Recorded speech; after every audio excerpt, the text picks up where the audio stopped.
in order to actualize a level of creativity as a human being. Now, the difference is that what we're finding in the current dominant culture on planet Earth is an over dependency on technology, to where our dependence on technology has gotten to the point to where our ability to create has been diminished. That no longer can we hold the technology in our hand and be a master of it. Now it has gotten to the point where technology holds us in its hand and it has a mastery of us. Yeah. So part of what's happening is, in terms of the dominant cultural norms that's being established right now, and the creation of a certain kind of cultures, and it gets into this concept of transhumanism, is the purposeful and meaningful and really egregious manipulation of human consciousness, to where human beings will perceive technology as equal to humanity. Now, this holds profound repercussions in terms of how we deal with each other on an everyday basis. Now, I talk more about this, and I give examples and proofs of this in my upcoming film, The Borg Agenda 7 of 9 and the Sexualization of Technology. But in terms of why this is being done, there's many different reasons as to why this agenda is being pushed so strongly in terms of, within the mind, onto the mind and conscience of humanity. But one of the major reasons, this is something that people really have to think about, and this gets into concepts about how we relate to each other as human beings, who and what we are as human beings, how we relate to our family structures, how we relate to our own children, how we relate to our grandchildren, and so forth. One of the major reasonings behind this agenda is, and now this is what I mean by when I analyze things, there's a psychology that goes along with analysis. Not only do I analyze what I'm seeing, but I also get into the mind of the people who put these types of programmings together to understand what was their intent when they did this. Now, the Borg agenda, or the transhumanist agenda, or the robo agenda, the ideology behind it and the psychology of it is really deep. And I'll just give a brief example of it just to kind of give an overview, and I'll explain more of this inside the actual film. Mm-hmm. If in fact you can get a human being to perceive an inanimate object, meaning technology, if you can get a human being to perceive an inanimate object as being on the same level of the human being, then if you flip that over, this is what I mean by the psychology, you can perceive a human being as being an inanimate object.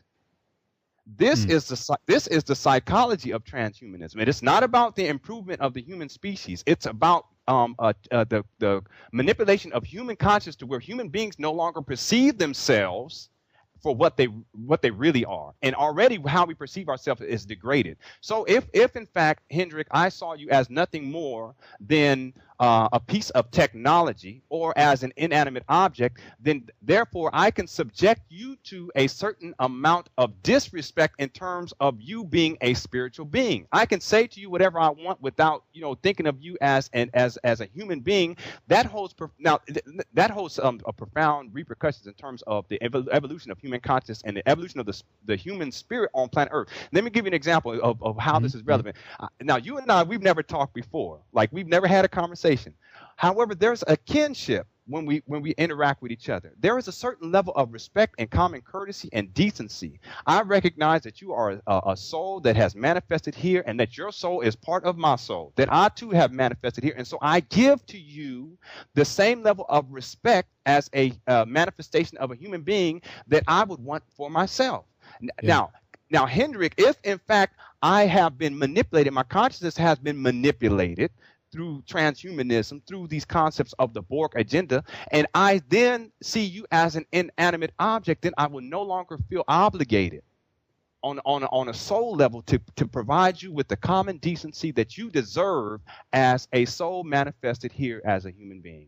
That's what I mean in terms of what's really taking place with what I call the Borg agenda. Now, the sexualization of technology is one of the primary thrusts of the Borg agenda, because what has happened over time is most products and services, most ideologies are sold to people through the sexualization of whatever is being sold. So therefore, if you can sexualize technology, and then you sexualize the perception of human beings being nothing more than inanimate objects, then you can begin to manipulate people to accepting the transhumanist movement as being something that's beneficial to them, or something that is sexually desirable to them. So the psychology of what we're dealing with is very much complex. And in the film, I really use the Star Trek franchise, the different Star Trek series, as to provide evidence and proof of how allow this level of manipulation in terms of human beings seeing themselves no longer as soul beings that are multidimensional and have profound power and influence upon reality, to no longer see us for what we are, but instead see us each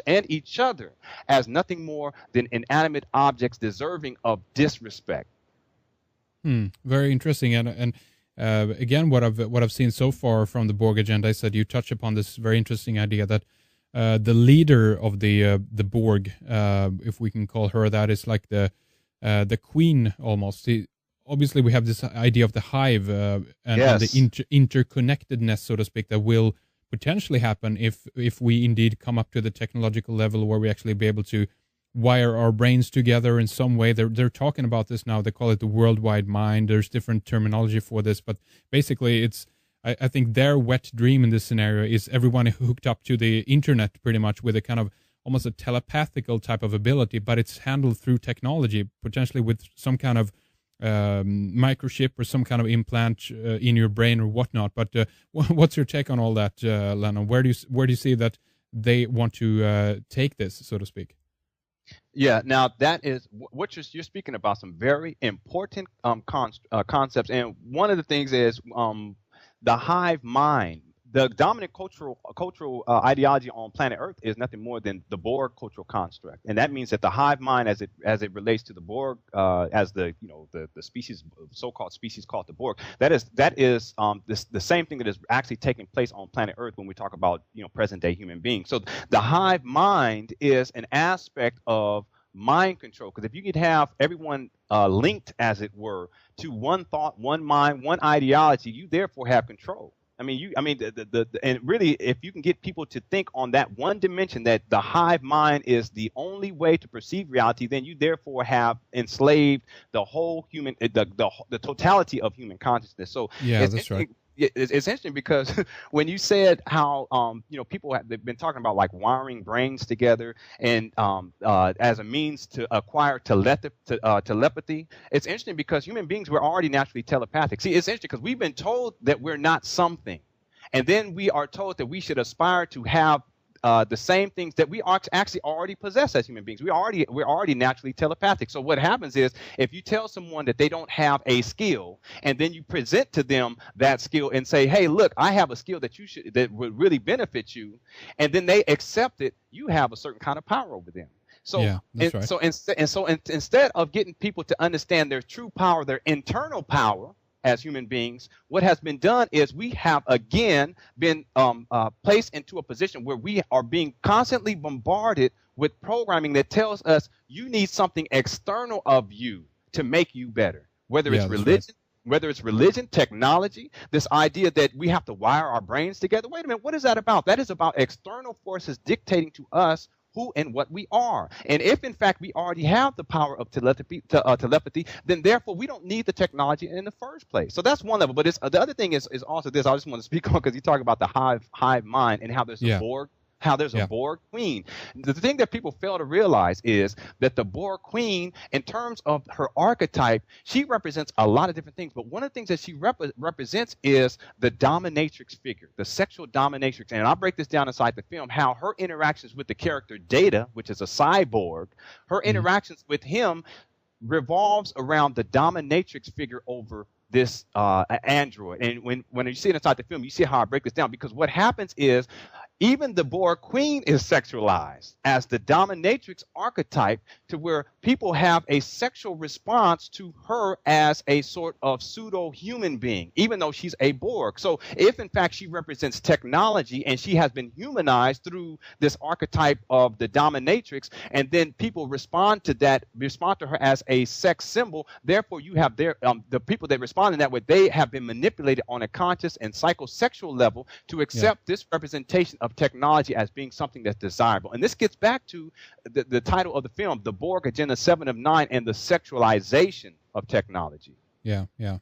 That's right. And it feels to be that they play on that, just as you say, in order to make people almost like a want, that they have a need or a drive to actually submit in some way to this technology, that it's going to be pleasurable, if you put it that way. Yes. But which is very interesting. And again, this can be seen in many other films as well. I've been